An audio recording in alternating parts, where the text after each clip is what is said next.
Welcome back. In our second segment of Newsmaker, we take a closer look at the celebration known as Juneteenth. It is one of the oldest known celebrations of the emancipation of Black people who had been enslaved in the United States. Some call it Freedom Day or Jubilee Day or Liberation Day. It was on June 19, 1865, that a Union general rode into Galveston, Texas, to announce that the Civil War had ended and slaves had been freed. Celebrations take place all over the country to commemorate Juneteenth. Back in 2021, we talked to Hill De Loney here on Newsmaker. She was a longtime civil rights activist in mid-Michigan and one of the first organizers of Juneteenth celebrations in the city of Flint. She won't be here for this year's celebration. She passed away last month. Here's a portion of that interview we did with her 3 years ago when she shared her passion for Juneteenth. And thank you for joining us, Ms. De Loney. You're welcome. Thank you for inviting me. And let's first just go back to the early days of the Juneteenth celebration in mid-Michigan.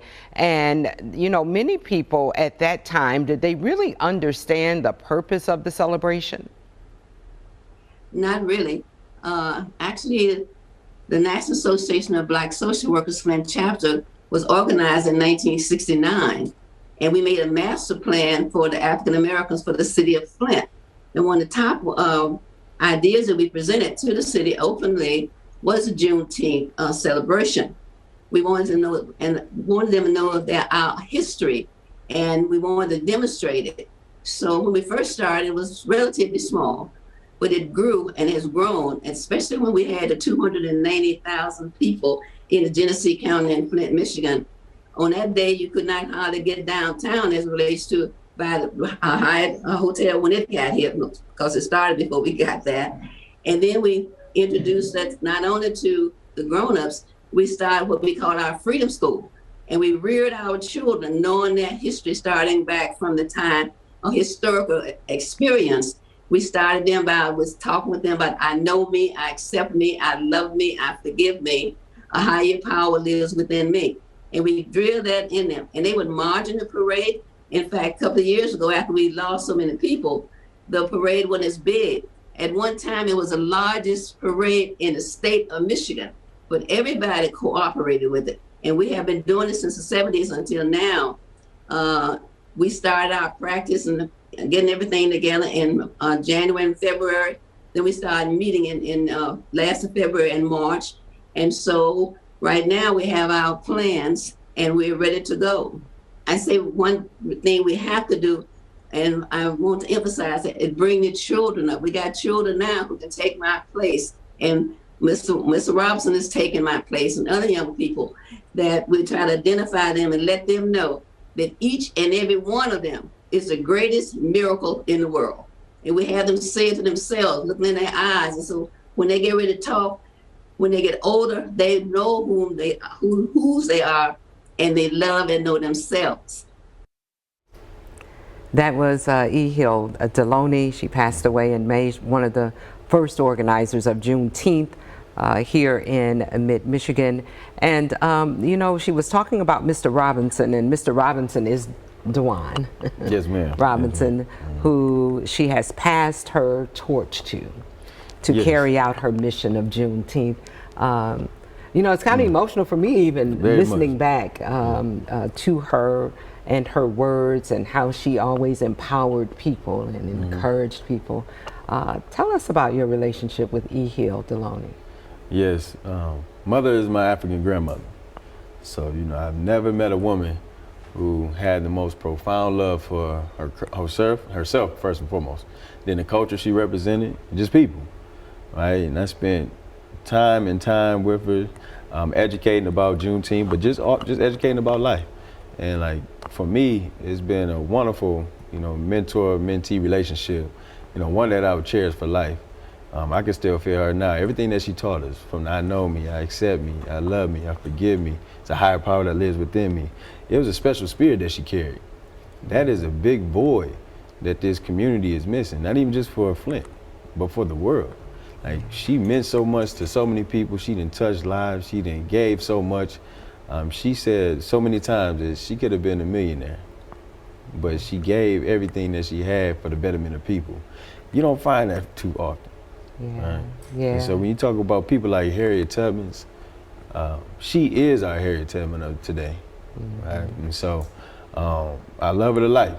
Oh yeah, oh yeah, and 52 years ago, as I see, Yes, she started this Juneteenth Yes. mission here in Genesee County, and you've traveled extensely with her, Yes. you know, out of the Yes. country, and so you really knew her heart.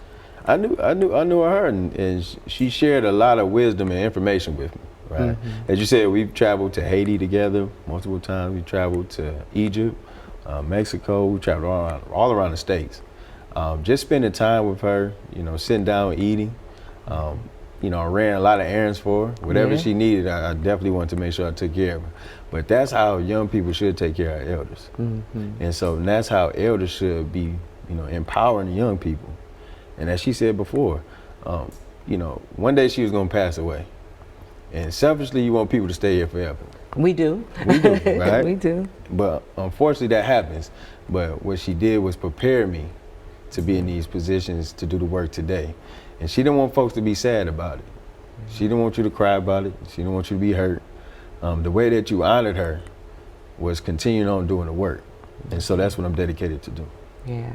And it doesn't end with Juneteenth, but it begins kind of with Juneteenth. This year's Juneteenth celebration. It started the 1st of the month, and it continues through to the 19th. Yes. So before we get to our next segment where we really get into some of the activities, what is it that she wanted the community to know about Juneteenth and about our history? She wanted you to know yourself. She wanted you to love yourself. You know, as you said, she started this with the Black social workers 52 years ago. And the point of it was to be able to educate. A lot of times, at times, Black people are hindered from education, so you don't necessarily know yourself. But when you know yourself and you love yourself, then you value yourself. So people have this type of harmonious feeling about one another. When you love yourself, then you can love others. Yeah. You can care for others. And Juneteenth is a piece for it. It's a stepping ground for us to really be able to be unified, understand our history in America. And then first and foremost, our history didn't start in slavery. Yeah. Like, we have to know that. You know, we have to teach our people about that. We come from a lineage of historical kings and queens and great high priests, legendary folks, historical, iconic people.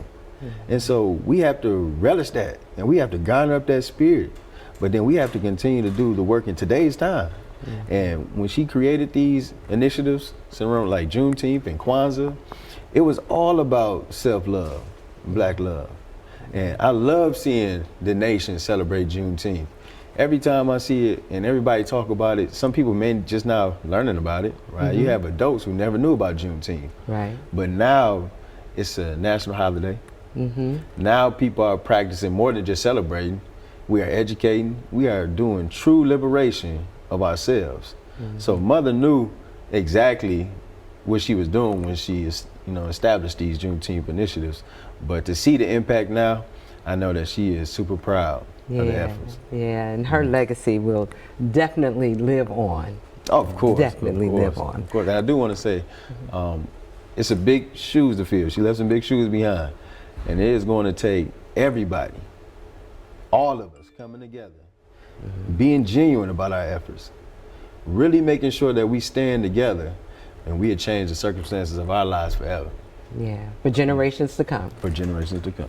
We're going to continue our conversation with DeJuan Robinson in our next and final segment. We talk about what's being planned for the 52nd annual traditional Juneteenth celebration here in mid-Michigan. We'll be right back.